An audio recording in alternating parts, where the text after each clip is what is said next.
Bienvenue à tous dans ce nouvel épisode et aujourd'hui j'ai le plaisir d'accueillir Maëlys Swilol pour la deuxième partie de notre discussion sur les rythmes circadiens et l'impact de l'exposition lumineuse sur ton bien-être.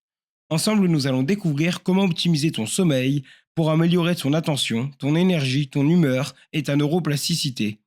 Si tu dors mal, que tu souffres d'insomnie ou que tu as l'impression de ne pas avoir d'énergie tout au long de ta journée, alors cet épisode est fait pour toi.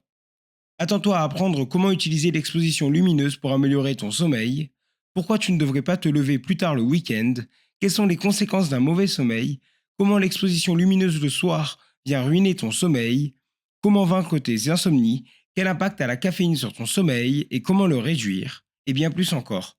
À la fin de cet épisode, tu auras toute une série d'outils pratiques et efficaces pour optimiser ton sommeil et améliorer ton humeur et ton énergie.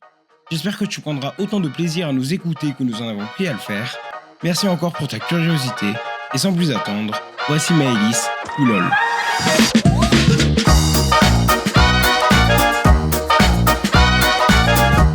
Qu'est-ce que l'on peut considérer comme un bon sommeil? Puisque les gens, je pense, beaucoup de gens vont avoir un sommeil qui, par eux-mêmes, vont voir qu'ils ne sont pas forcément de bonne qualité.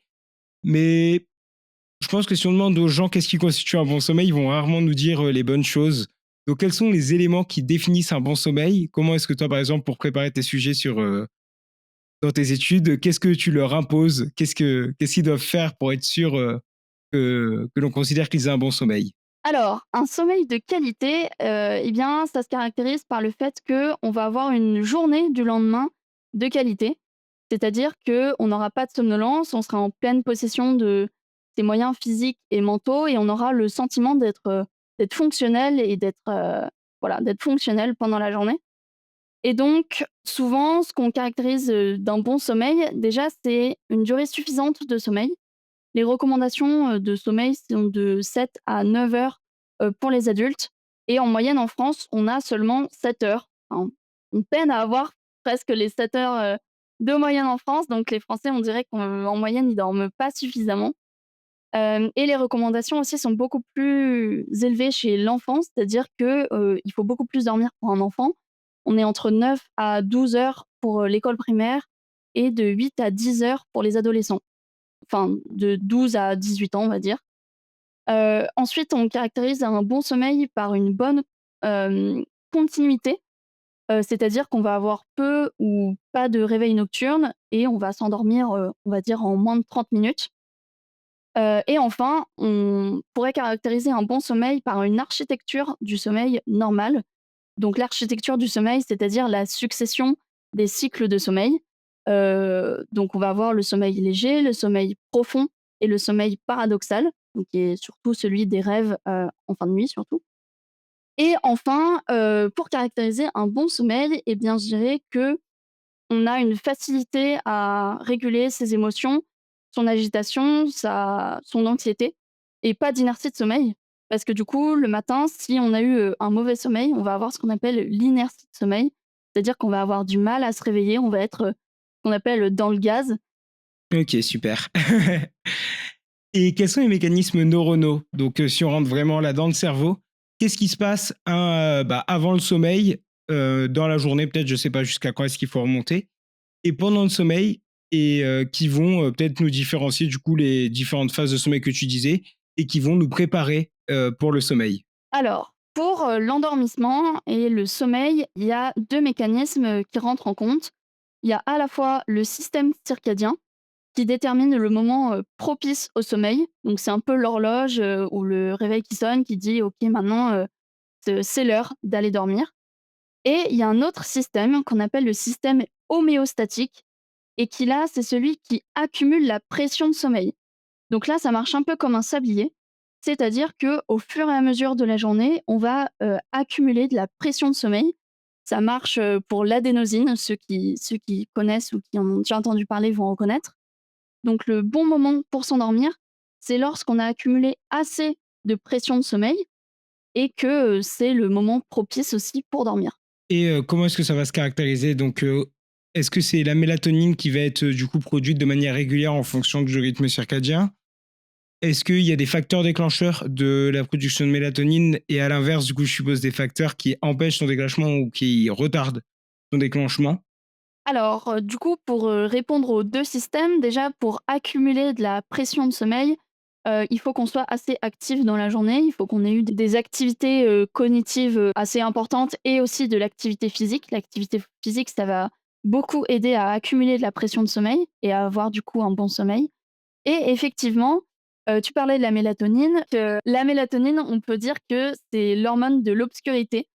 Sa sécrétion qui est régie par la glande pinéale, elle induit le sommeil et elle favorise le maintien du sommeil pendant la nuit et c'est sa diminution progressive dans le milieu de la nuit qui favorise le réveil au matin.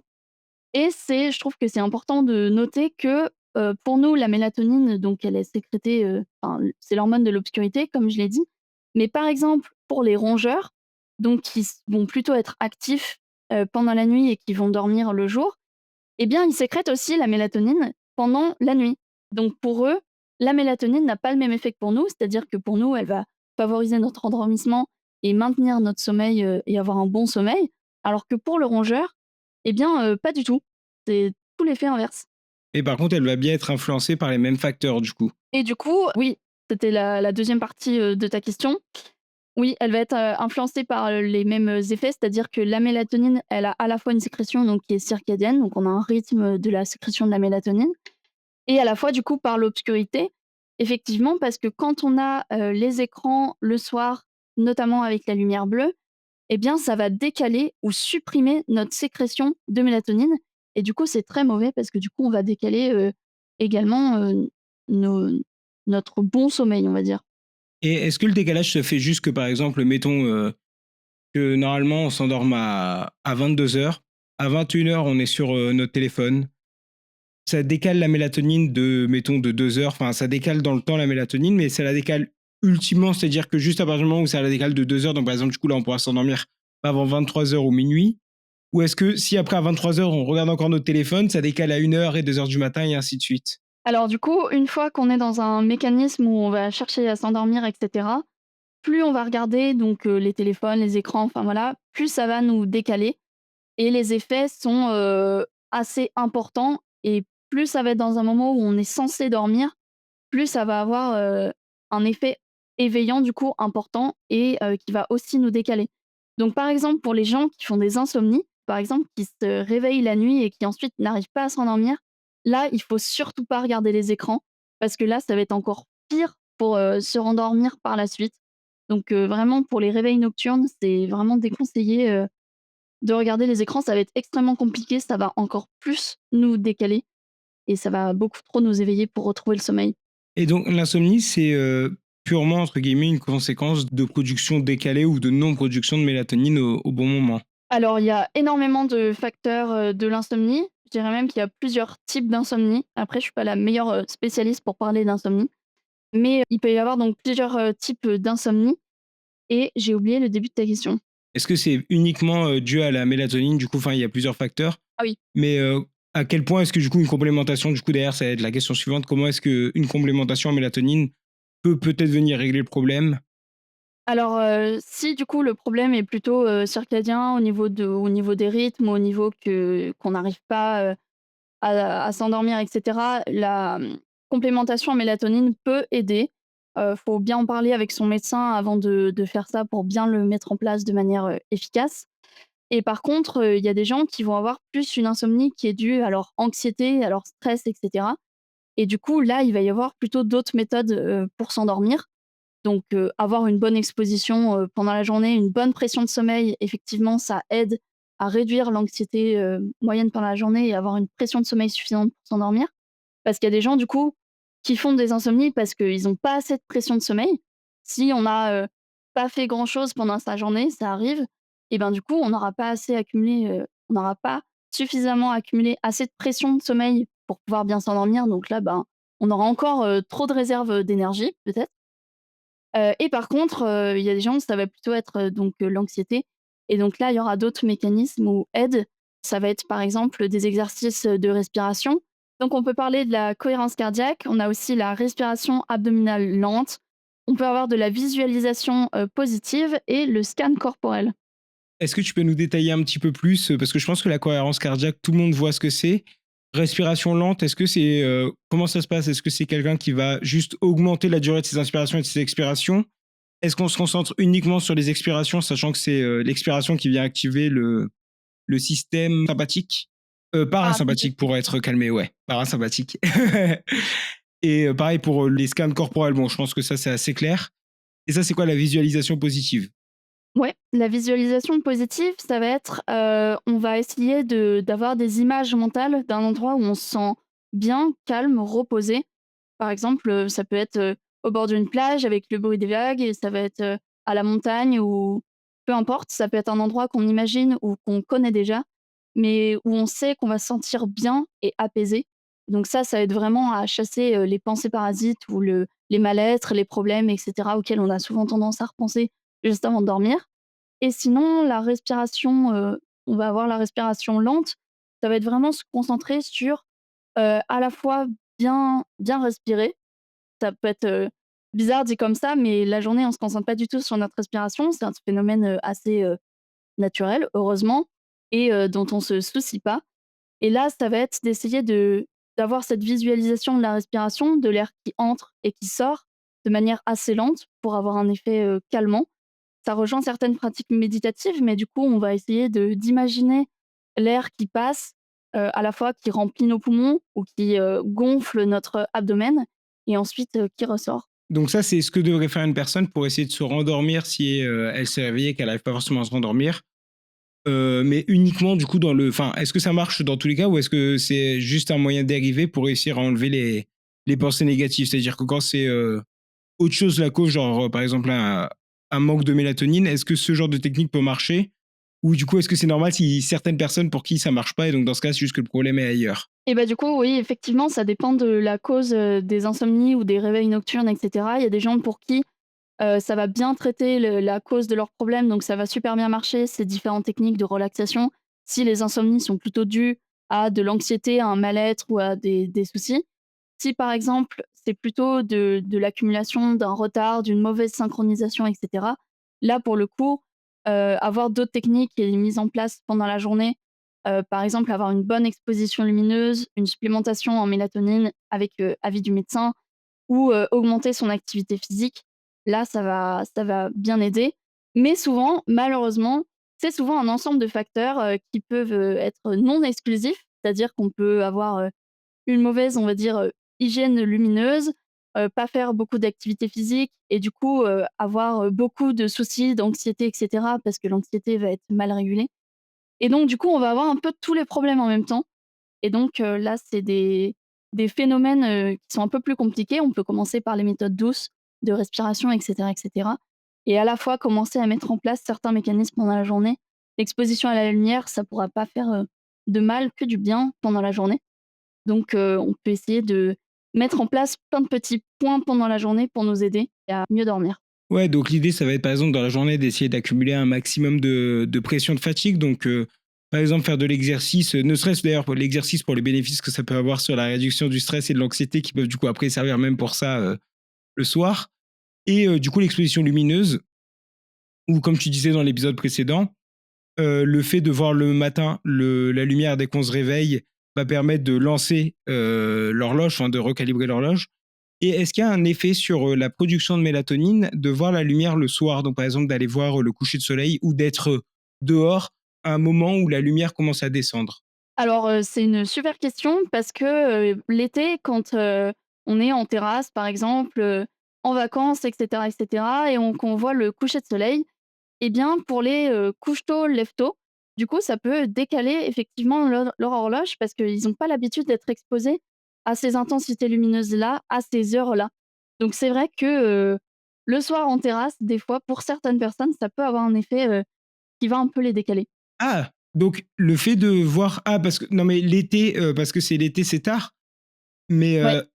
donc c'est quoi? Ça vient retarder la production de mélatonine?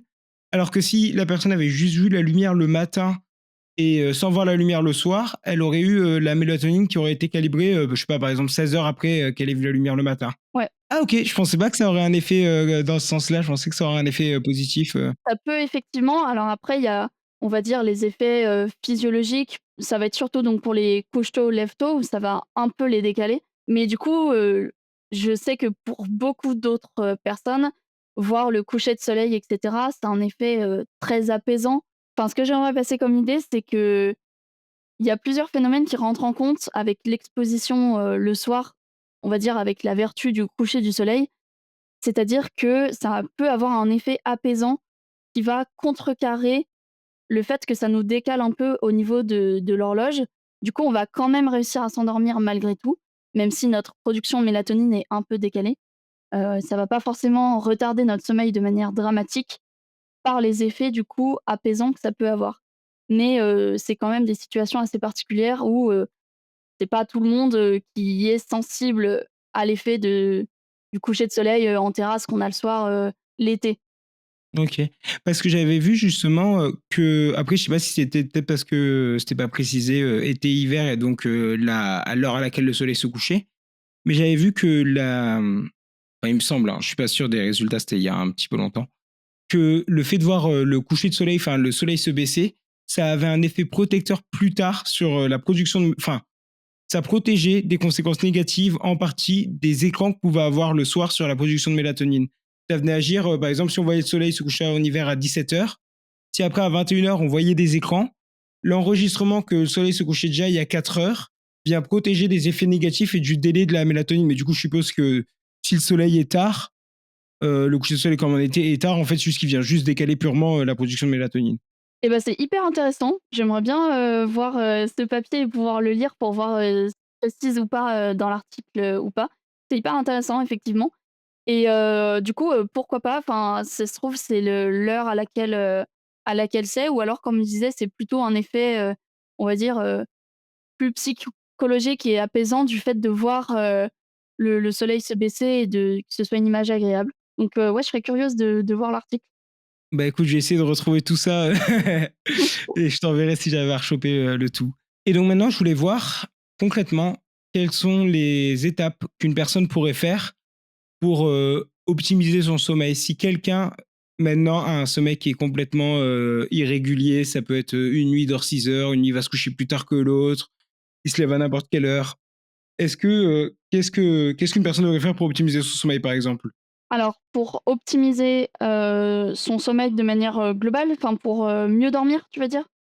Mieux dormir, avoir, tiré le maximum de son sommeil. Par optimiser, j'entends que, bah, si la personne dort 6 heures, mais qu'il lui faut, 7 heures, ou si pour une autre il faut 9 heures, c'est pas forcément la durée. On va assumer que la personne connaît à peu près la durée de sommeil qu'il lui faut, parce que je pense que sinon on va pas pouvoir s'en sortir. Est-ce que si la personne, se lève à 6 heures, pour aller travailler, est-ce que le week-end il peut se lever à 8 heures du matin?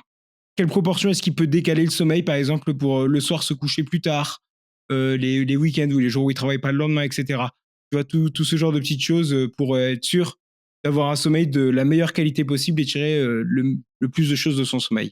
Alors je dirais que la régularité, c'est encore une fois la clé et que malheureusement, si on doit se réveiller tous les jours pour aller au travail, à 6 heures, et bien du coup, l'idéal, ce serait que le week-end, on se réveille aussi à la même heure, même si, ça peut faire un petit choc, psychologique de se dire: «Ouh là là, en week-end, je vais me lever à 6 heures».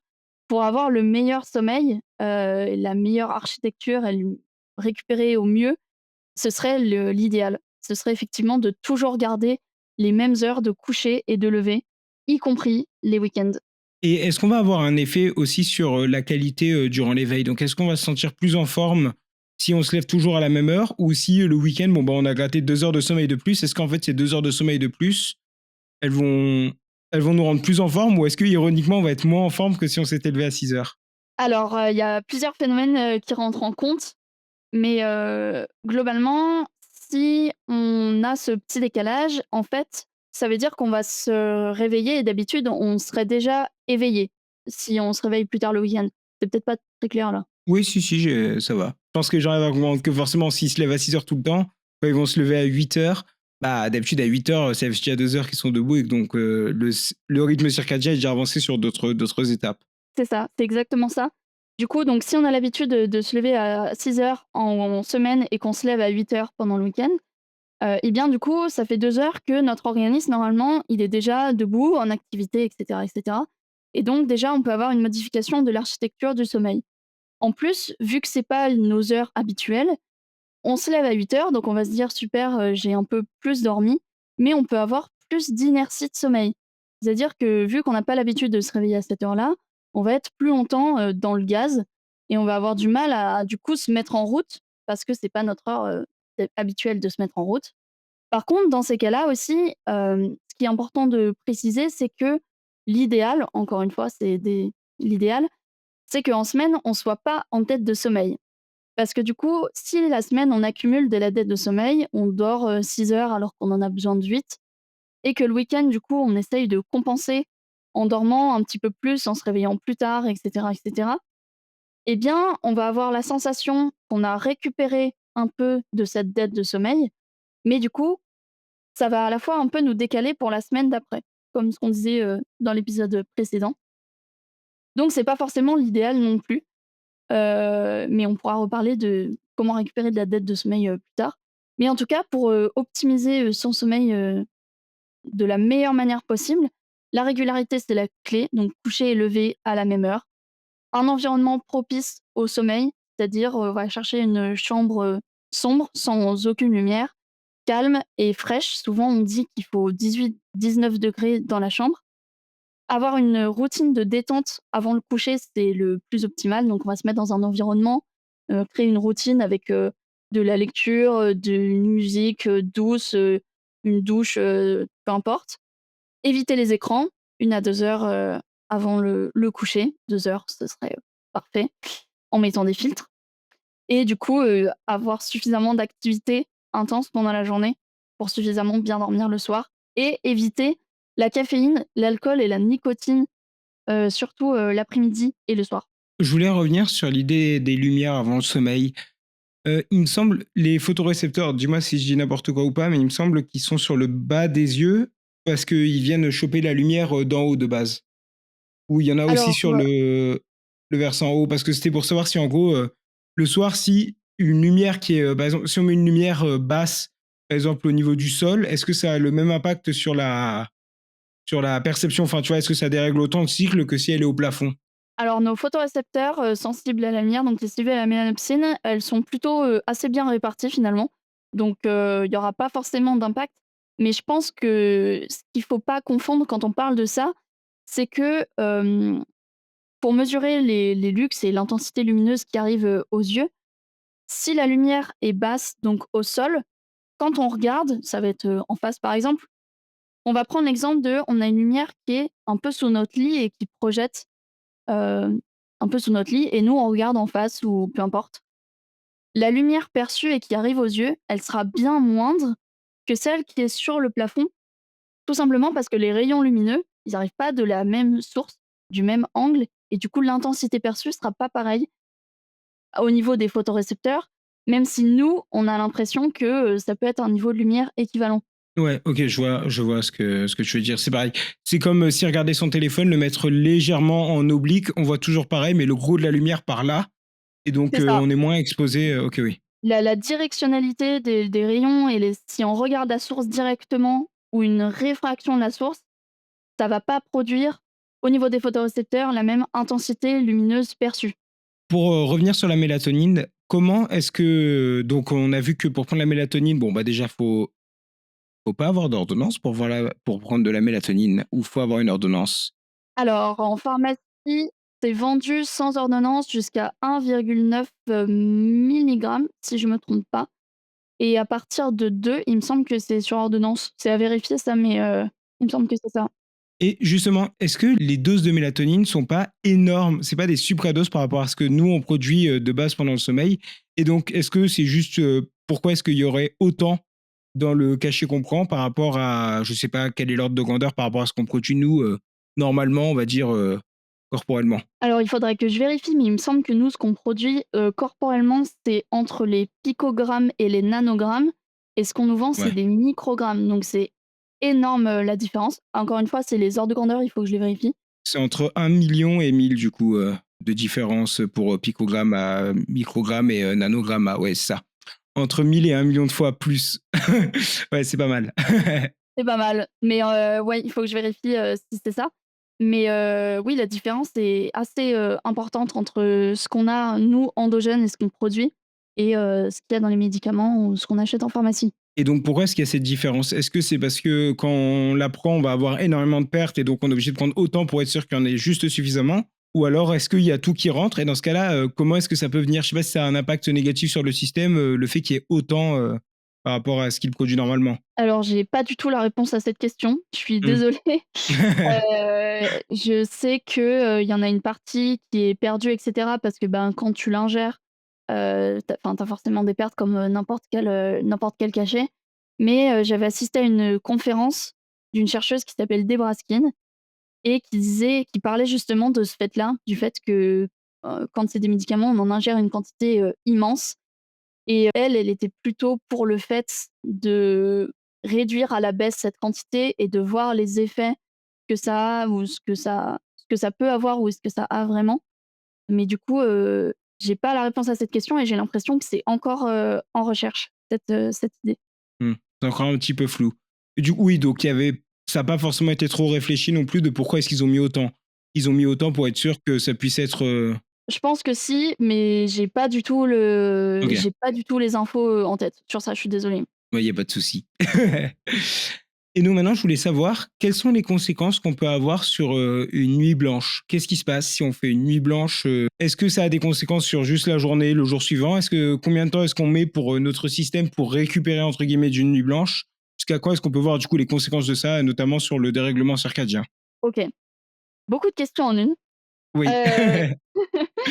Heu du coup, rattraper, une nuit blanche, ça prend beaucoup plus qu'une seule nuit de récupération parce que du coup, le sommeil qui suit cette privation de sommeil, il est souvent beaucoup plus profond, plus long, mais il compense pas entièrement les déficits qu'on a accumulés. C'est-à-dire que pendant une nuit blanche, on va accumuler, beaucoup, d'adénosine, donc après il va falloir l'évacuer et en plus, et ben, on se dérègle, un peu au niveau de nos rythmes. Mais du coup, pour récupérer d'une nuit blanche, il faut plusieurs nuits de sommeil d'une durée normale ou légèrement étendue pour pouvoir, un peu compenser et retrouver son état de fonctionnement normal. Donc ça va prendre combien de temps? Est-ce que c'est, sur 2 nuits, 3 nuits? Est-ce que c'est une semaine? Est-ce que c'est plus? Est-ce que Ça dépend des gens, encore une fois. Il y a des gens qui vont récupérer plus facilement, il y a des gens qui vont faire une sieste pendant la journée et du coup, un peu plus dormir la nuit et sur plusieurs jours, ça va se lisser correctement. Mais ça dépend aussi de notre historique de privation de sommeil. Si avant cette nuit blanche, on était en ce qu'on appelle la satiété de sommeil, c'est-à-dire qu'on était, bien, on avait eu suffisamment de sommeil, paf, on fait une nuit blanche, la capacité de récupération va être meilleure que quelqu'un qui était déjà en dette de sommeil, qui fait une nuit blanche. Là, c'est vraiment on en rajoute des couches, quoi et donc du coup, pour récupérer, ça va être beaucoup plus difficile. est-ce qu'on peut justement stocker du sommeil? C'est-à-dire, est-ce que je pourrais dire, «Je vais dormir à fond, trois fois 12 heures et prochaine nuit, je fais une nuit blanche et j'ai accumulé en tout 6 heures ou 8 heures de sommeil en plus, c'est bon, je suis tranquille». Alors on peut pas vraiment, stocker du sommeil, comme une batterie, c'est bien dommage. Par contre, ben, comme ce que je disais pour la nuit blanche, si on dort beaucoup en prévision d'une dette de sommeil, on aura moins de mal à récupérer par la suite et du coup, on va atténuer les effets de la privation, mais ça reste très limité et ça remplace pas un sommeil, régulier et suffisant. OK, donc malheureusement, on peut pas stocker, on peut pas stocker du sommeil en prévention. Et quelles sont les conséquences d'une mauvaise nuit de sommeil sur l'organisme, que ce soit un peu à tous les niveaux, que ce soit au niveau hormonal, au niveau de la mémorisation peut-être et après tout le reste, l'humeur et cetera le lendemain? Alors, même, une seule mauvaise nuit, on va avoir des impacts, notamment donc sur la cognition. On va avoir une baisse de la vigilance, de l'attention, de la concentration, des difficultés de mémorisation et de prise de décision avec une augmentation du temps de réaction. On va avoir, des impacts au niveau des émotions, on va être beaucoup plus irritable, on va avoir ce qu'on appelle une labilité émotionnelle et on va avoir une réactivité au stress, qui est augmentée. Ensuite, au niveau des hormones et du métabolisme, on va avoir une perturbation des hormones de l'appétit. Donc on voit bien le lien, sommeil, obésité et cetera, avec une augmentation de la ghrelin, donc c'est-à-dire, de la faim et une diminution de la leptine, donc de la satiété et on va avoir aussi, pardon, une augmentation de la résistance à l'insuline. Donc c'est-à-dire qu'on va avoir un risque, accru de diabète à long terme et une augmentation, du cortisol, donc l'hormone du stress et quand on a un mauvais sommeil, on va aussi avoir un système, immunitaire affaibli. Ouais, ça fait une belle panoplie de galères qui viennent avec. Est-ce que quelqu'un peut justement rattraper un petit peu son sommeil dans la journée? Est-ce qu'il y a des choses qu'il peut faire pour venir compenser un manque de sommeil, que celui-ci soit régulier ou juste peut-être plus s'il est momentané? Par exemple, j'ai dormi que 6 heures cette nuit ou que 4 heures. Est-ce qu'il y a des choses que je peux faire? Est-ce que par exemple, si je fais une sieste, ça va venir empêcher après d'avoir une bonne nuit de sommeil, du coup, la nuit suivante et ainsi de suite? Comment est-ce qu'on peut gérer tout ça? Alors, ça peut si on a tendance à avoir des difficultés, pour s'endormir et cetera, on va éviter de faire la sieste parce que du coup, ça va nous perturber, pour la suite, enfin pour nos prochaines nuits. Par contre, si on n'a pas de difficulté, globalement à l'endormissement, une sieste pour rattraper, un peu une dette de sommeil, c'est une très bonne idée. Souvent la sieste, on la conseille entre 15 à 20 minutes de sommeil. Donc on prévoit 20 à 30 minutes de temps disponible, le temps de s'endormir et cetera et souvent on conseille de mettre le réveil à distance parce que, certains et certaines ont tendance à, appuyer sur snooze même sur une sieste et donc là on risque de continuer la sieste, à s'endormir beaucoup plus profondément et là pour le coup on risque vraiment d'avoir, des soucis le soir même pour s'endormir et pour pour le sommeil de nuit et souvent, on conseille de faire la sieste entre 13 à 15 heures. Souvent, c'est après le repas. Oui, parce que je suppose que si on l'a fait un petit peu trop tard, ça va du coup venir impacter après, ça impacte comment? Ça vient juste parce que ça permet de réduire les réserves d'adénosine et du coup après on produit plus autant de cortisol enfin de pas de cortisol, de mélatonine. C'est comment ça se fait que la sieste peut venir impacter après le sommeil, Ça diminue un peu la pression de sommeil, en fait. Mmh. Il s'accumule. Là, on peut reprendre l'image du petit sablier. C'est comme si, on remettait, un petit peu, de grains, dans le sablier en faisant la sieste. Donc, ça ouais, ça diminue la pression de sommeil et donc c'est pour ça que le soir, quand on n'a pas suffisamment de pression de sommeil, on n'arrive pas à s'endormir. Donc si la sieste vient trop enlever de pression de sommeil, on n'en a pas suffisamment pour le soir pour bien s'endormir. Et la pression de sommeil, c'est quoi physiologiquement? C'est plusieurs choses ou? Principalement, c'est, l'adénosine, qui est dans le cerveau. C'est un peu comme une molécule qui s'accumule et c'est un marqueur de pression de sommeil. Plus on en a, plus on va se sentir, fatigué et cetera et cetera. Et comment est-ce que la caféine vient justement interagir avec l'adénosine? Parce que j'ai cru comprendre que c'était un récepteur antagoniste, il me semble, ou agoniste. Je sais plus, il vient se fixer à la place de l'adénosine, mais du coup, l'adénosine, la caféine vient se fixer, prend la place du récepteur prend la place de l'adénosine sur le récepteur. L'adénosine qui vient en attente et qui du coup peut plus se fixer au récepteur, elle est détruite? Ou c'est qu'elle s'accumule et dès que la caféine s'enlève, il y a tout le rush qui passe d'un coup? Alors on peut dire que la caféine masque, du coup, la fatigue parce que du coup, alors il faudrait encore une fois que je vérifie, exactement moléculairement, comment ça fonctionne exactement. Mais il me semble que, donc la caféine se fixe à la place de l'adénosine. Du coup, l'adénosine peut pas se mettre sur ses récepteurs et on n'a pas cette sensation de pression de sommeil et de fatigue. Donc la caféine masque, la fatigue et l'endormissement. Par contre, quand la caféine s'en va et ben, du coup, toute l'adénosine qui était en attente peut se fixer et donc là, souvent pendant la journée, c'est là où on a tendance à reprendre un autre café parce qu'on se sent fatigué d'un coup, parce qu'en fait, on n'a plus les effets du café d'avant. C'est qu'en fait, le café, il permet juste de mettre un petit peu en pause l'accumulation de l'adénosine, mais c'est une dette qu'on prend, parce que ça la supprime pas, c'est juste que dès que la caféine se retire, on revient au niveau d'adénosine normal, entre guillemets, c'est-à-dire que ça n'empêche pas le stockage. Ouais, en fait, tu la caféine, donc c'est un psychostimulant qui va bloquer les récepteurs de l'adénosine. Et combien de temps est-ce qu'elle vient les bloquer? On entend aussi dire que la demi-vie du café, c'est de 4 heures et que donc, en fait, au bout de 8 heures, on a encore un quart de caféine dans notre système. Comment est-ce qu'on doit réguler notre prise de caféine? Est-ce qu'on doit la limiter uniquement au matin?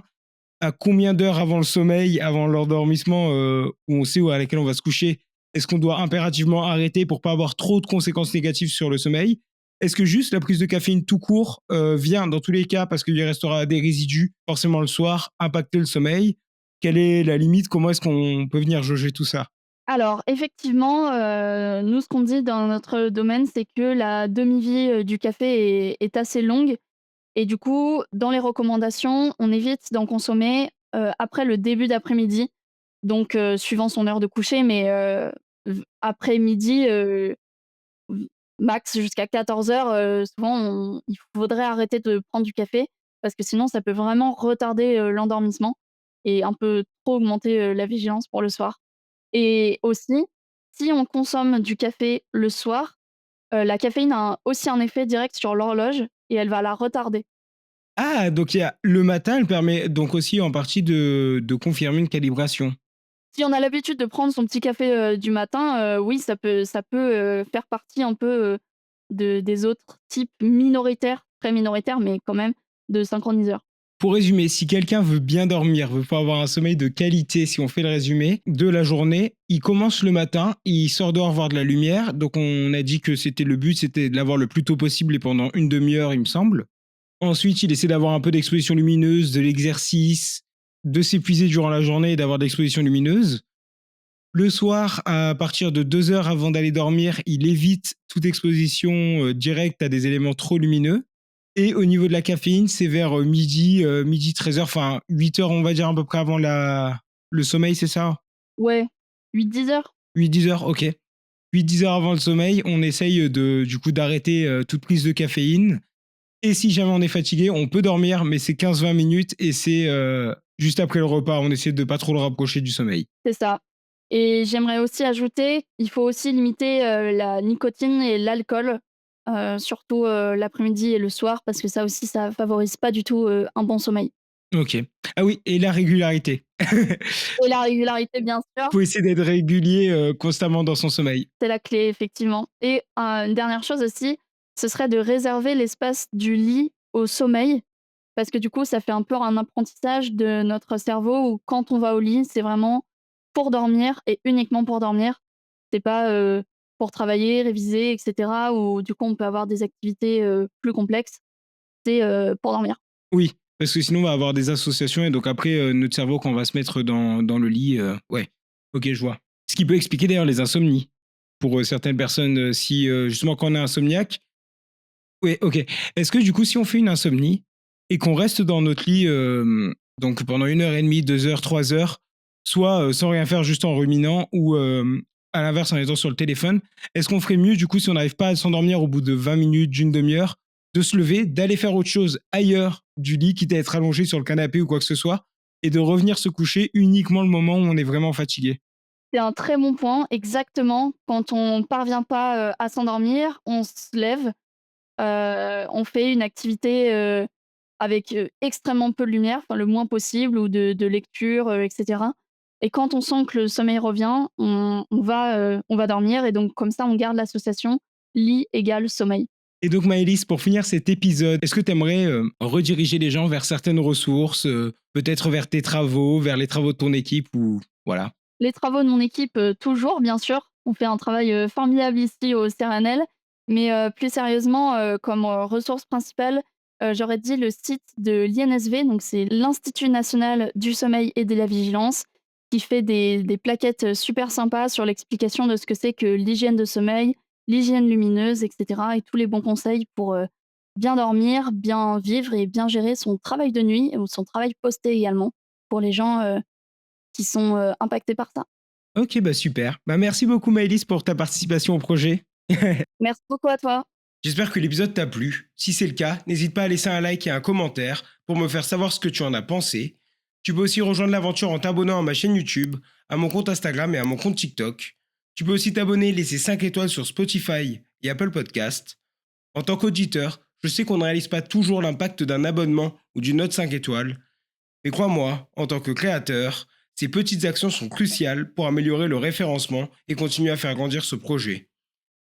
Si tu as des amis ou de la famille qui pourraient être intéressés par le podcast, n'hésite pas à leur en parler ou même à le partager en story. Encore une fois, c'est le meilleur moyen de me soutenir et de participer à cette aventure. Merci pour ton soutien et ta curiosité. Et sur ce, je te dis à la semaine prochaine pour un nouvel épisode.